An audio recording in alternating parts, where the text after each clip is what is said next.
నమస్తే నా అందరికీ. కొంతమంది యూట్యూబ్‌లో వీడియోస్ పెడుతున్నారు. ఆ థంబ్‌నెయిల్స్ ఈ హత్యకు పవన్ కళ్యాణ్ కారణము, ఈ హత్యకు రాధా మనోహర్ దాస్ కారణం, ఇవన్నీ బాగుండవు కదా! మనకింకా తెలవదు కదా! ఎందుకట్లా పెడతారు? అది హత్యనా? యాక్సిడెంట్ ఇంకా తెలీదు కదా! కానీ అటువంటి మంచి వ్యక్తిని కోల్పోవడం తప్పే.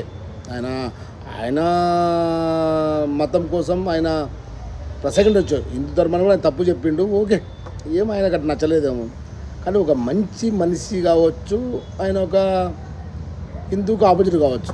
కానీ ఒక మంచి అందగాడు, మంచి సంపాదించుకున్నాడు. కానీ ఈ ఈ వయసులో అంటే ఈ వయసులో బాగా ఎంజాయ్ చేసే వయసులో చనిపోయాడు ఆ మనిషి పాపం.